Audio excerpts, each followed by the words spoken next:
So one of my favorite PC games of all time is Rocket League, and it's fun to play on a big screen with a keyboard and mouse. But recently, I started playing Rocket League on the ROG Ally, the small little handheld gaming PC, and I've never had so much fun playing Rocket League before. I've been using the ROG Ally for over a month now, and in this video, I want to share my experience with you guys. I want to give you guys a realistic, practical review, and hopefully by the end of this video, you'll be able to decide if you should buy one or no. But with that being said, let's get started.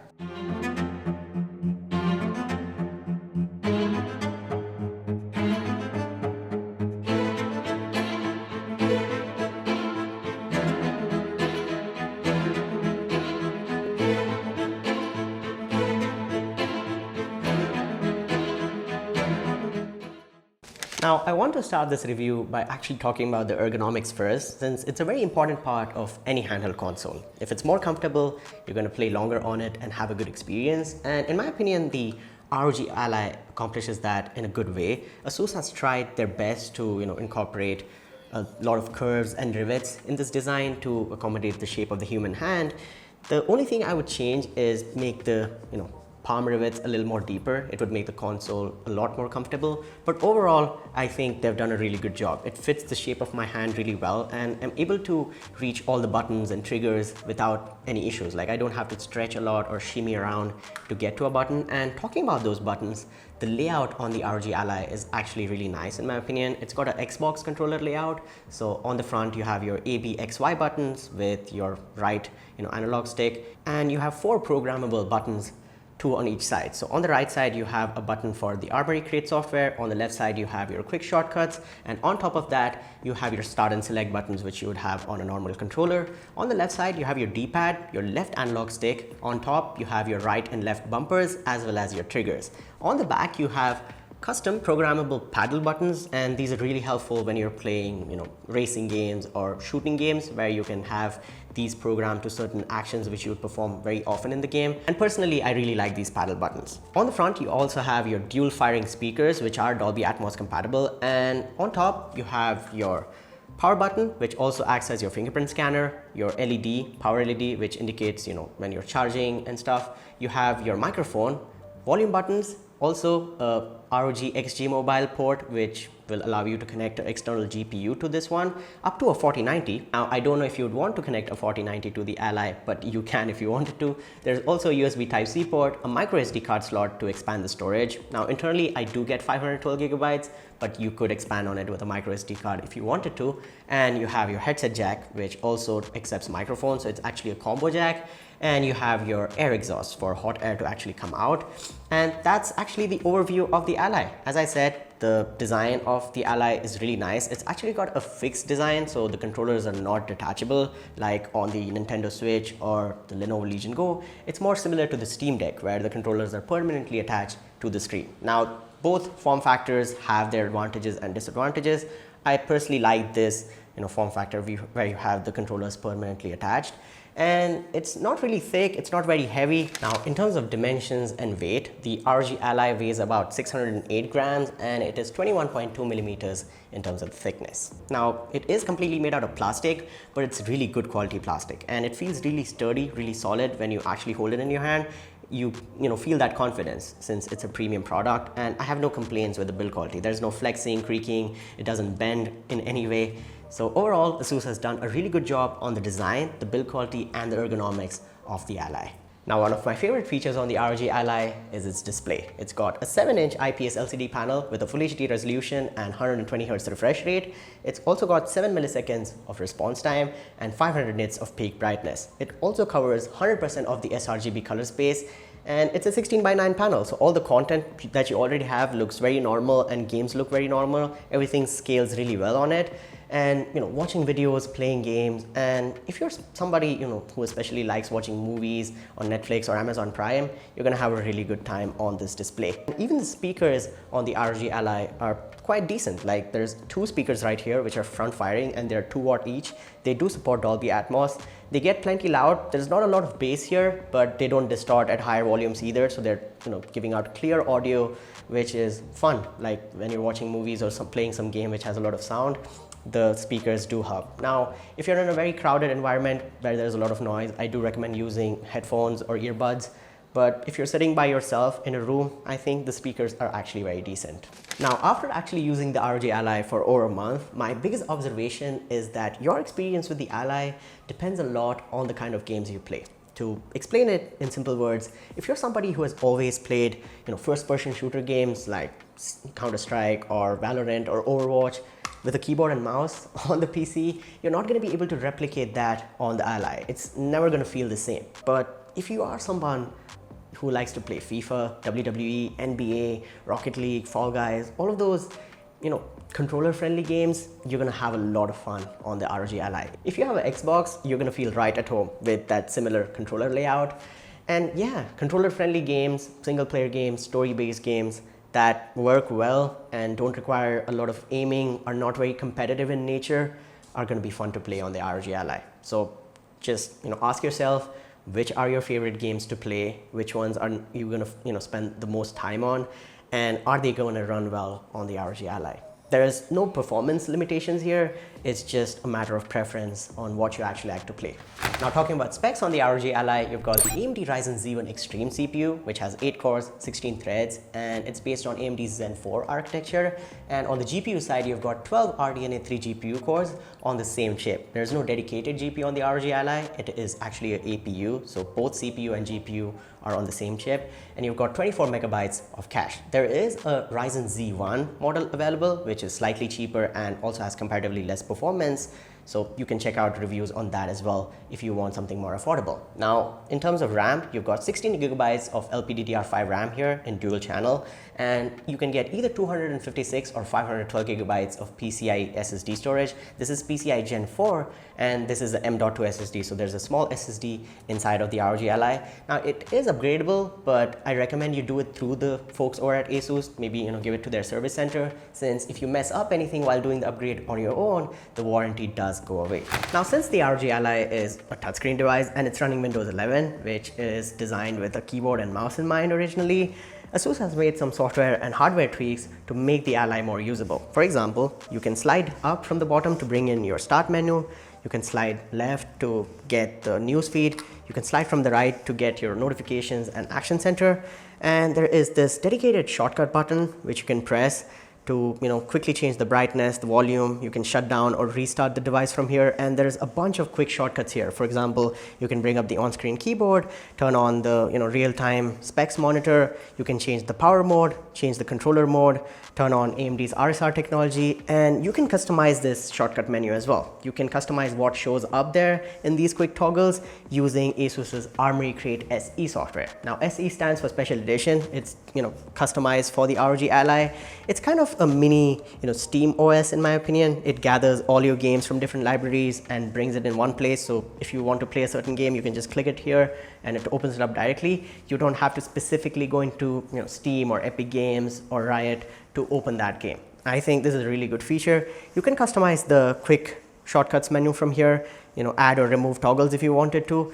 You can also set up custom controls or map certain controls for a game which is not supported on the controller. And yeah, the ASUS Armory Crate SE software is very usable, and it's a big part of the ROG Ally experience in my opinion. Now, although it's a small detail, I want to talk about the vibration and haptic performance on the ROG Ally. So for the most part, I was playing Rocket League and Spider-Man, Miles Morales, and whenever I was fighting enemies or swinging around from one building to another, I got this really nice strong vibration in either the left side or the right side, or sometimes on both sides of the Ally. And the vibration is really high quality. It doesn't feel cheap, and it actually adds a level of immersiveness to the game, and I really like this effect. Now, of course, it's gonna take extra battery life, but I think it's worth it. The haptic performance on the ROG Ally combined with the two front-firing speakers is actually really good. And the vibration motor is just around here with the speakers and the analog stick, so you actually feel it. And in my opinion,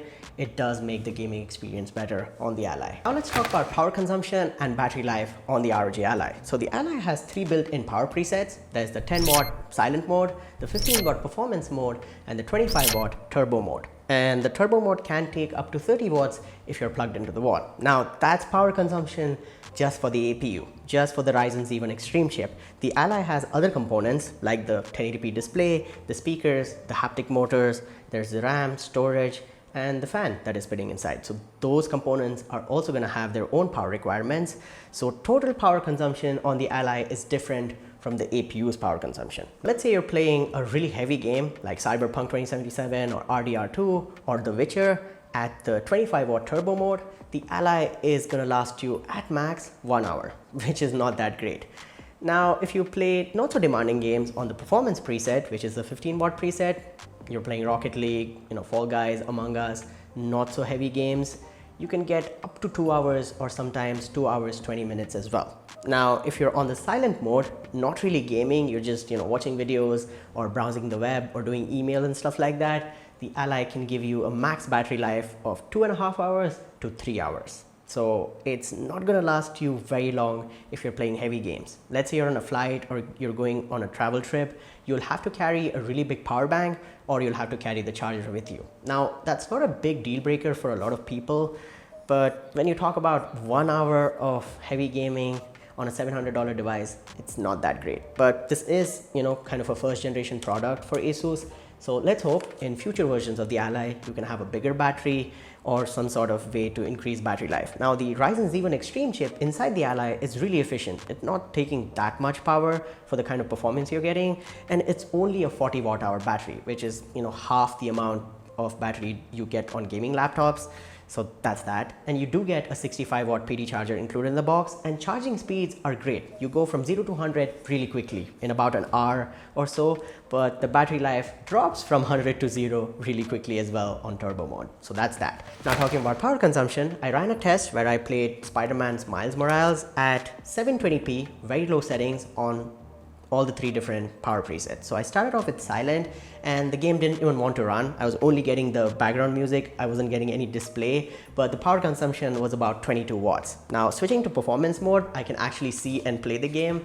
And at performance mode, Spider-Man Miles Morales was taking about 35 watts of power. And then when I actually got into, fighting enemies and swinging around from wall to wall, I switched to turbo mode and the max power consumption was 49 watts. So the max power consumption on the Ally can go up to 50 watts, and that's not that bad. Like, you're getting good performance and all the other components are taking their little bit of power as well. So on the silent preset, it's about 22 watts. On the performance preset, it's about 35 watts. And on the turbo preset, the total power consumption of the Ally is about 50 watts. So that's that. That's battery life and power consumption on the ROG Ally. All right, so now let's talk about the most important part of any gaming PC or any handheld, and that's the performance. So the ROG Ally with the Z1 Extreme chip actually has really good performance. Like, if you're playing games like Counter-Strike 2 or Valorant or Overwatch with an external display or with keyboard and mouse, you can actually get really good frame rates even at 1080p. So if you're playing something like Valorant, you can get 1080p, very low settings. You will get about 150 FPS or more. And let's say if you're playing heavy games like Cyberpunk or The Witcher or RDR2, then the FPS does drop below 60. Now you'll have to play around with the settings a little bit and play around with the resolution. Mostly you're playing at 720p if you're playing AAA titles to get really good frame rates. But for most games, you're getting around 45 to 60 FPS, depending upon the preset you're using. Now, something that's worth mentioning when it comes to the performance of the Ally is AMD's FSR technology. So when you run AAA games without FSR, you're gonna get really crappy FPS. But when you actually turn on FSR, even at 1080p, you're gonna get actually playable frame rates. For example, I tried to run God of War at low settings on 1080p without FSR, and I was getting about 40 to 42 FPS on average. But after turning on FSR, the FPS jumped to 65 and 70, which made the game very playable, and there was not a lot of loss in quality. And the same goes for Spider-Man Miles Morales or Cyberpunk or any heavy game that you'd want to play on the Ally. So that's the performance on the ROG Ally, and you can use other softwares on the Ally as well. For example, you could run Adobe Premiere Pro or Photoshop. Now, I don't know how you're going to use the touchscreen to edit videos or photos, but technically, since it's a Windows 11 PC, you can use all other softwares as well. Also, apart from the 3 presets that you have for power, silent, performance, and turbo, inside the ASUS Armoury Crate SE software, you can set up custom power modes as well. So if you want to make some tweaks, it's possible with the Ally. Now let's talk thermals on the ROG Ally. So when you're doing nothing and you're on the desktop, the lowest idle temperature I recorded was about 40 degrees Celsius, and it's on that silent profile while it's taking about 7 watts of power. Now, when you start pushing it a little bit, maybe you open up a Chrome tab, you're copying some files over or installing a software, it goes up to about 60 degrees Celsius. Now, when you put it under gaming load, you run a game, it quickly jumps up to 75 or 80 degrees Celsius.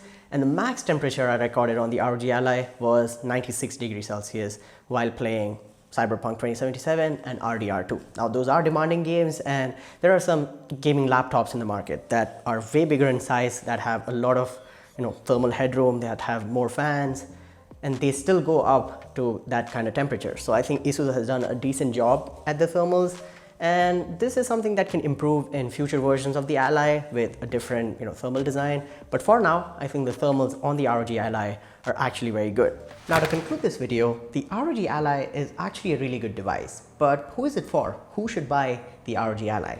If you are somebody who already has a strong gaming PC or gaming laptop at home and you do most of your AAA gaming there, and you want a gaming buddy for playing indie games or not so demanding games when you're on the go, when you're traveling, in a flight or your car, when you're going to cafes or at a friend's place, then the Ally does make sense. Since it can play majority of those indie games and give you good FPS, it has a really nice display, and if your games are controller friendly, you're gonna have a good experience. In terms of price to performance and the value the ROG Ally is offering, there's the Z1 model, which retails for about $600 or 64,000 rupees in India, and there's the Z1 Extreme model, which retails for 68,000 rupees in India or $700 in the US. My recommendation to you guys would be to get the Z1 Extreme model. It's going to give you the best performance in my opinion, and you should get the 512 gigabyte storage and 16 gigabytes of RAM, since games are getting big these days. So if you want to store your game library, you'll need extra storage. Now, it is expandable via micro SD, but if you can, try to get the 512 gigabyte SSD variant. But again, as I said, overall it's not a bad device. It's got decent thermals, decent performance, and it's a fun experience. It's something new and innovative, and I hope ASUS keeps innovating on the Ally and we get to see future versions of this with improvements in terms of battery life or performance. And yeah, the Ally in my opinion is actually a good device, and I do give it a thumbs up. I'll leave links down below so you guys can check it out, and if you want to purchase one, do buy it from my links. If you have any questions or queries, do let me know in the comments down below. I'll be there replying to you guys. And yeah, do like this video if you found this video helpful or enjoyed it in any way. Subscribe to the channel and hit the notification bell so you guys don't miss out on future uploads. But with that being said, my name has been Yusuf. You guys have been awesome. Stay awesome, keep smiling, and I'll catch you guys in the next one. Peace out.